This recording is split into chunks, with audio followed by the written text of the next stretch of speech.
When my husband spat on my face in front of his mother and sister, they laughed. I didn't say a word.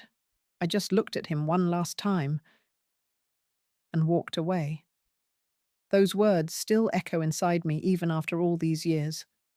My name is Eleanor Hayes. I'm 65 years old, and I live alone in a small apartment in Portland, Oregon.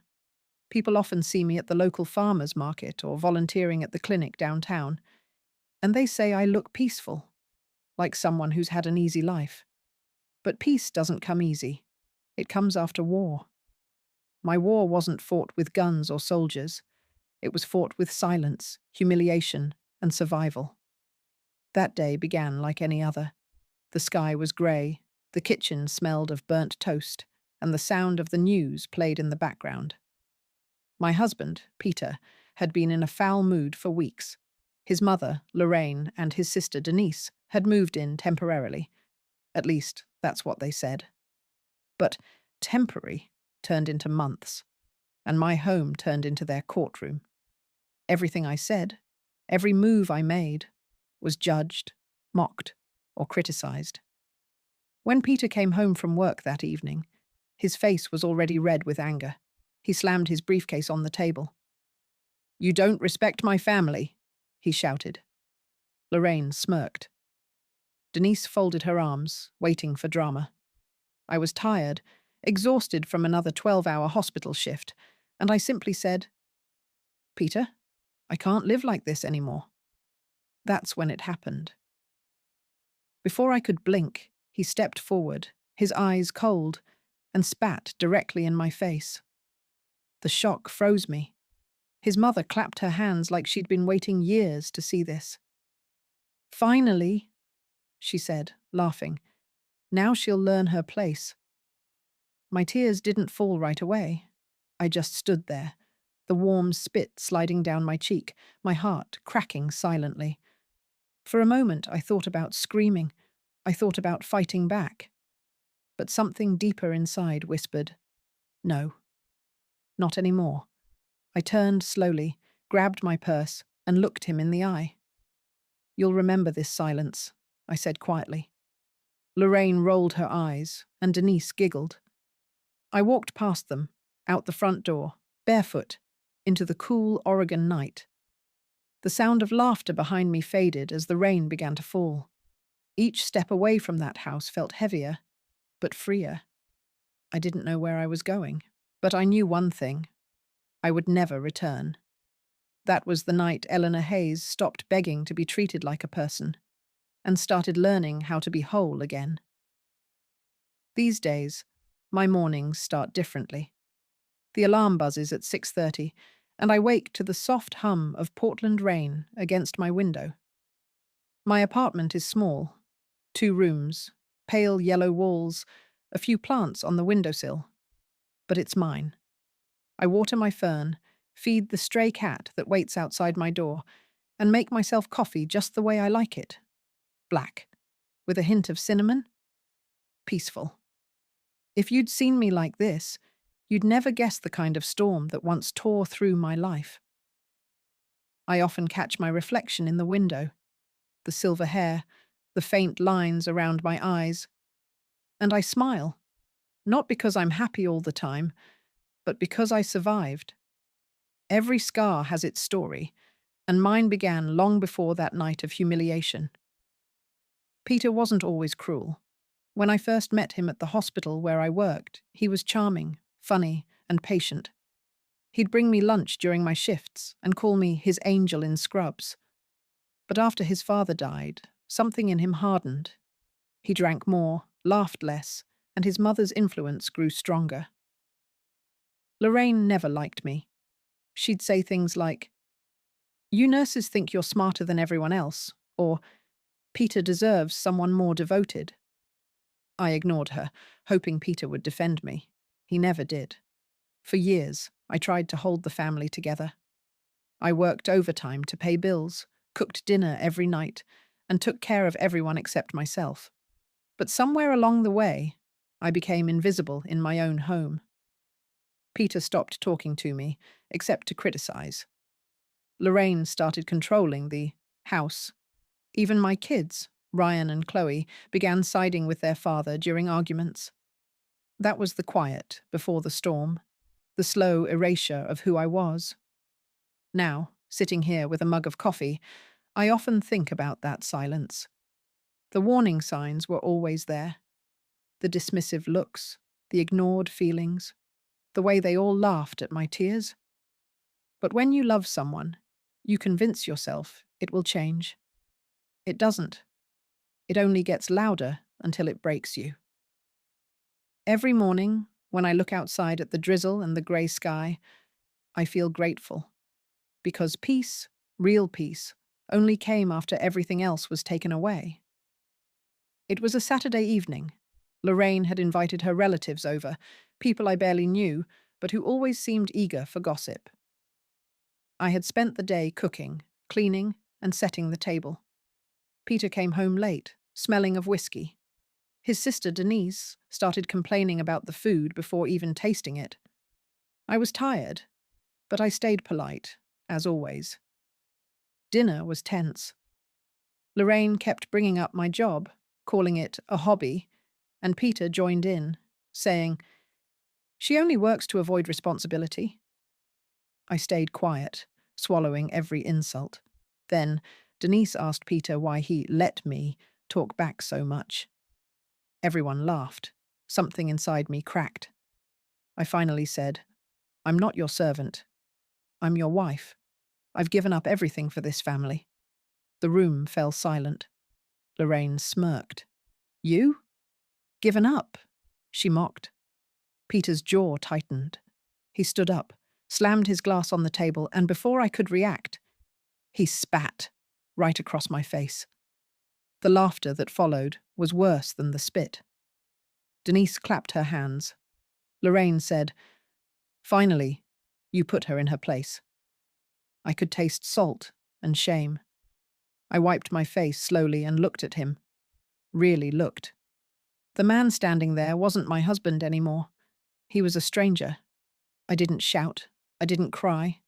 I simply turned around and walked to the bedroom, grabbed my purse, and took the car keys. Lorraine yelled, "Where are you going?" I didn't answer. When I stepped outside, the cold air hit me like truth.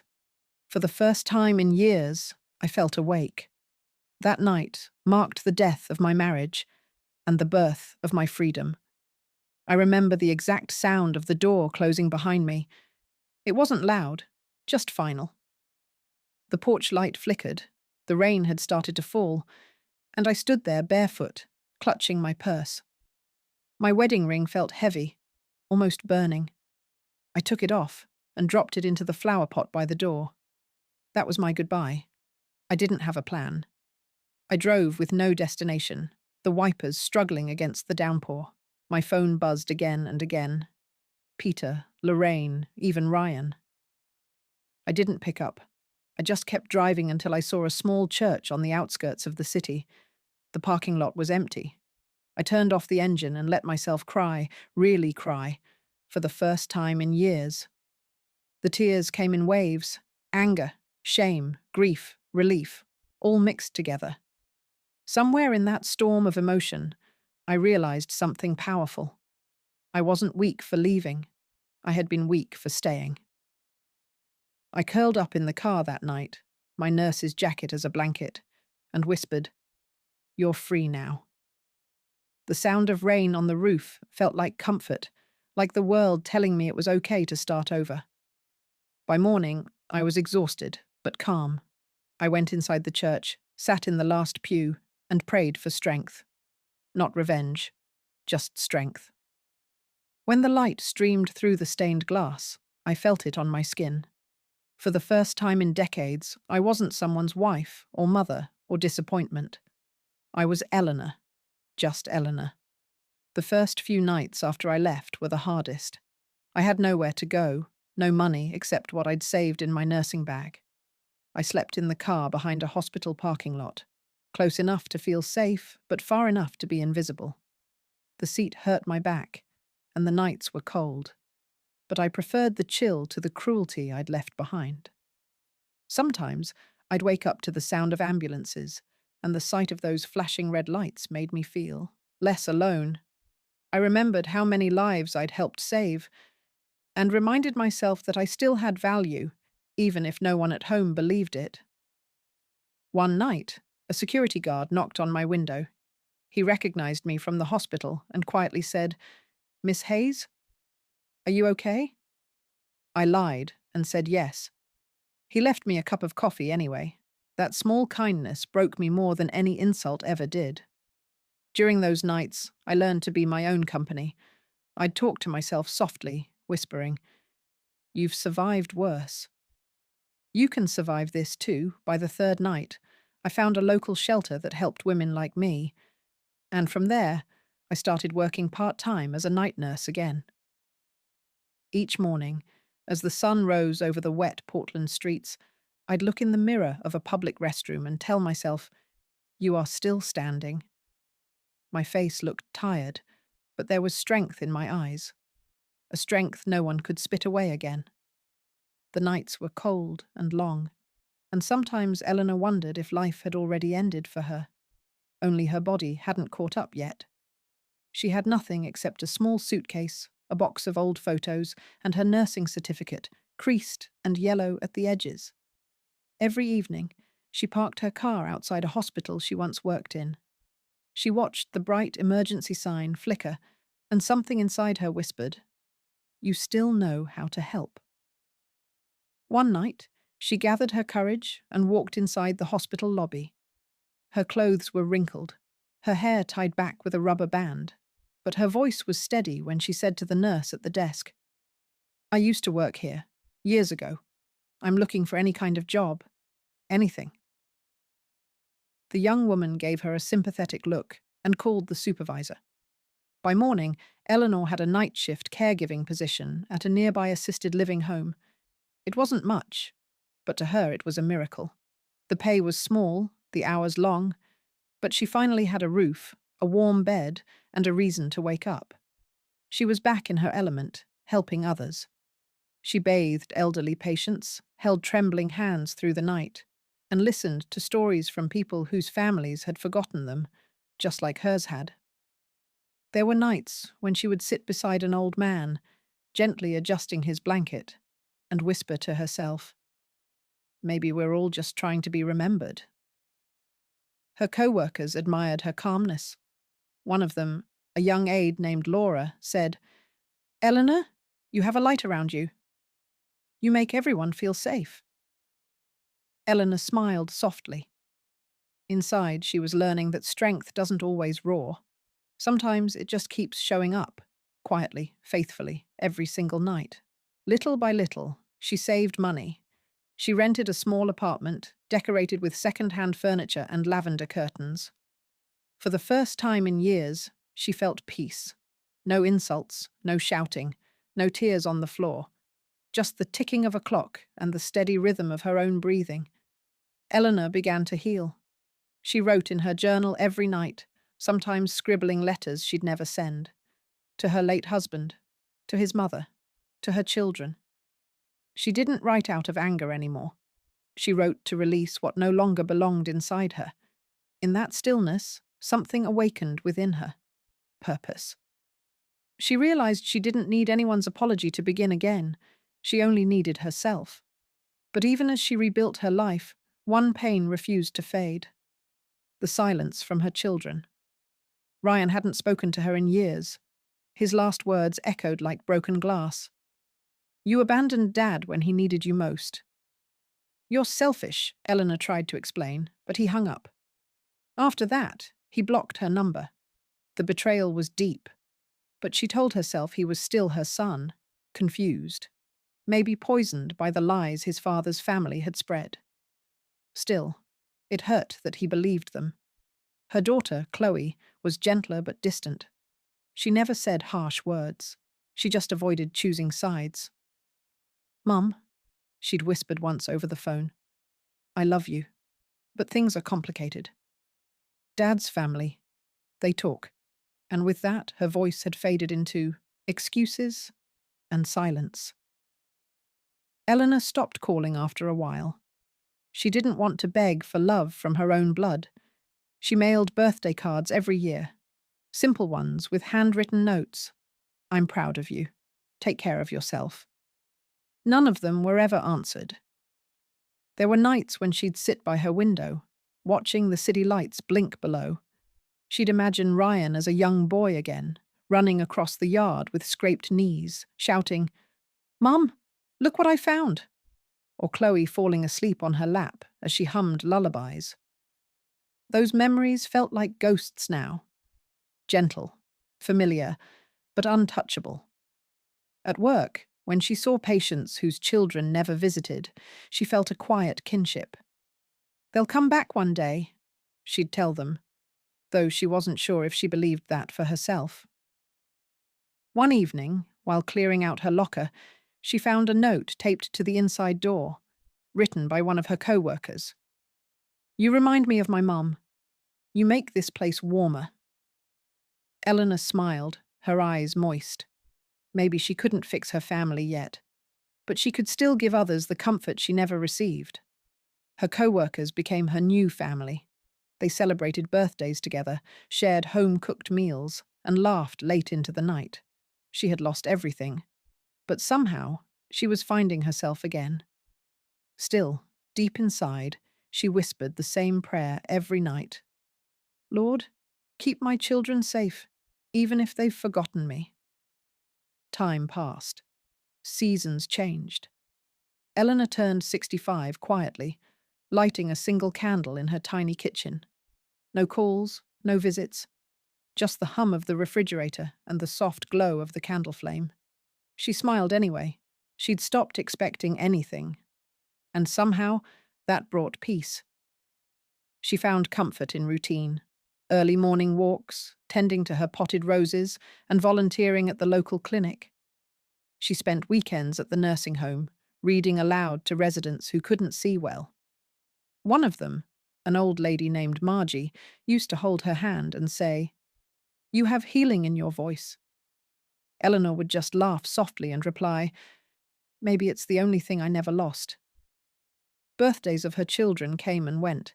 She sent gifts, a jacket for Ryan one year, a handmade scarf for Chloe another. They were never returned, but also never acknowledged. Still, she kept sending them. Love, she decided, wasn't a transaction. It was a seed you plant and water, even if you never see it bloom. Sometimes she'd overhear families arguing in the clinic, children snapping at parents, parents dismissing their kids. And she'd think, they don't know how lucky they are to still have each other. But silence has its own way of teaching. It teaches patience, and more importantly, surrender. She started attending church again. Sitting in the back pew, she'd close her eyes and let the hymns wash over her. No one there knew her story, but she liked it that way. She wasn't the woman who got spat on.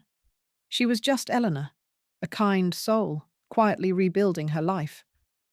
On Christmas Eve, she placed 2 wrapped gifts under her small artificial tree, one labelled Ryan, the other Chloe. Then she whispered, "Maybe next year." And even though the next year came with the same silence, she didn't feel broken. She had learned that healing doesn't always mean reunion. Sometimes it means acceptance. It was a cold, rainy evening when she heard it. A hesitant, trembling knock on her door. Eleanor almost ignored it at first, assuming it was a neighbor. But then a familiar voice whispered through the crack. "Mom, it's me." She froze. The mug in her hand slipped slightly, spilling tea onto the counter. When she opened the door, she saw Chloe, drenched, shivering, her mascara streaked down her cheeks. "Mom, can I come in?" Eleanor didn't speak. She just stepped aside. Inside, Chloe broke down. Her husband had cheated, her in-laws had turned against her, and she had nowhere else to go. "You were right about everything," she sobbed. "And I was so wrong about you." Eleanor held her tightly. "No, sweetheart," she said softly. "You just learned the hard way what I learned years ago." They sat together for hours, drinking warm soup and talking. Really talking. for the first time in years. Chloe kept saying, I should have called. I should have believed you. Eleanor just smiled through tears. You're here now. That's enough. That night, as Chloe fell asleep on the couch, Eleanor covered her with a blanket, brushing her hair gently like she used to when she was little.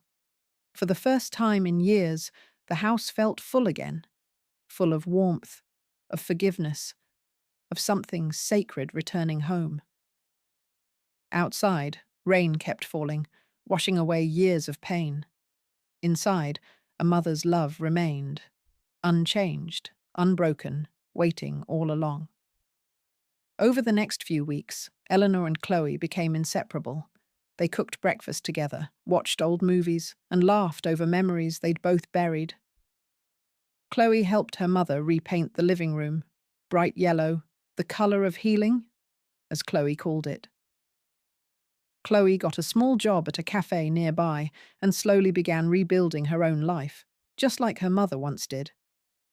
One morning, as they sat drinking coffee, Chloe said softly, Mum, how did you survive all those years alone? Eleanor smiled. I stopped surviving. I started living. There's a difference. Chloe reached for her hand. You don't know how sorry I am. Eleanor looked into her eyes and said, You don't need to be sorry. You just need to be better than what hurt you. Those words stayed with Chloe.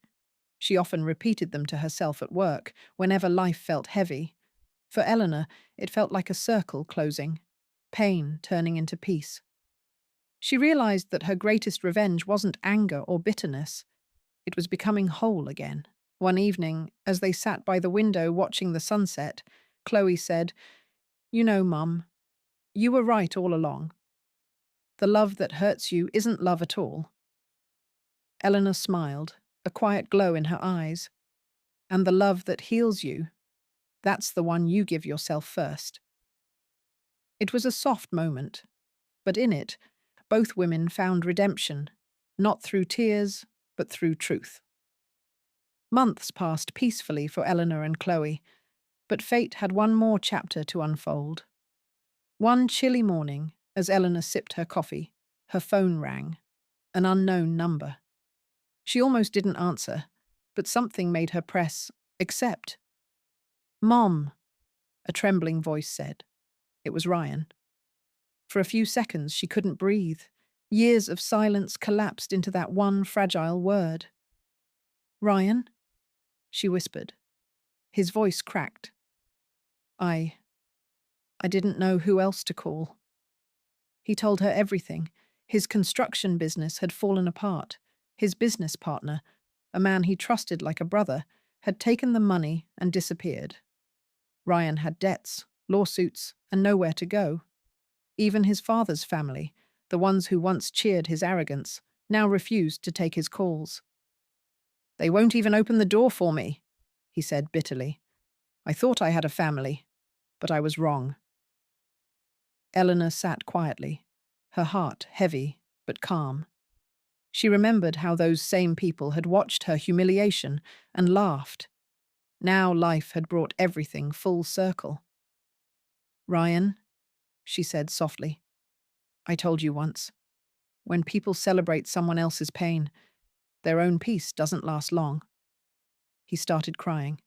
Mum, I was stupid. I believed what they said about you. I thought you didn't care. Eleanor's eyes filled with tears. It's all right, she whispered. Pain makes us believe strange things. For a moment, there was silence on the line, the kind of silence that doesn't divide, but heals. Can I come see you? He finally asked. Eleanor closed her eyes, the years of heartbreak melting into one quiet decision. Yes, son, she said. Come home. After the call, Chloe walked in and found her mother crying. Mum, what happened? She asked, worried. Eleanor smiled through tears. Your brother's coming home. Chloe froze, then nodded slowly. It's time, isn't it? Her mother simply said, Yes, it's time. That night, Eleanor couldn't sleep. She wasn't angry anymore. She wasn't waiting for apologies. She just wanted her family whole again. Not perfect, just whole. 2 days later, a knock echoed at the door. This time, Eleanor knew exactly who it was. She opened it slowly and saw Ryan, worn out, eyes hollow, his once confident face now marked by regret. He didn't say anything at first. He just fell to his knees. "Mum, I don't deserve your forgiveness." Eleanor gently lifted his chin. "Maybe not," she said softly, "but you still deserve love." Ryan broke down, crying like a child. Chloe came forward, hesitant, but then wrapped her arms around him. The three of them stood in silence, a mother and her 2 children, finally together after years of pain. Over dinner, Ryan shared everything: the lies, the downfall, the betrayal by the same people who had once turned him against his mother. Eleanor listened, not with judgment, but quiet understanding. "You know," she said finally, "sometimes God lets people lose everything, not to punish them, but to show them who was real all along." Ryan nodded, unable to speak. That night, he slept on the couch. Eleanor stayed awake, watching her children sleep peacefully, both broken, both back under the same roof. She thought about how pain had travelled full circle, only to bring them home again. The next morning, she cooked breakfast: pancakes and scrambled eggs, just like the old days. Ryan smiled weakly and said, "Smells like childhood." Eleanor laughed softly. "Then eat before it burns. I'm out of practice." For the first time in years, laughter filled the house again. It wasn't loud or forced. It was real, fragile, and precious. In the following weeks, Ryan stayed with his mother and sister. He helped around the house, fixing old things, repainting walls, and accompanying Eleanor on her clinic visits. Each day, he apologized in small ways, not through words, but actions. One afternoon, while they sat on the porch, Ryan finally said, "Mum, when I told people you left, I made you sound cruel. But now I see you just refused to live without dignity." Eleanor looked at him gently. "It wasn't about pride, Ryan. It was about peace. There's a difference." He nodded, his eyes full of guilt. "I wish I could take it all back." She smiled.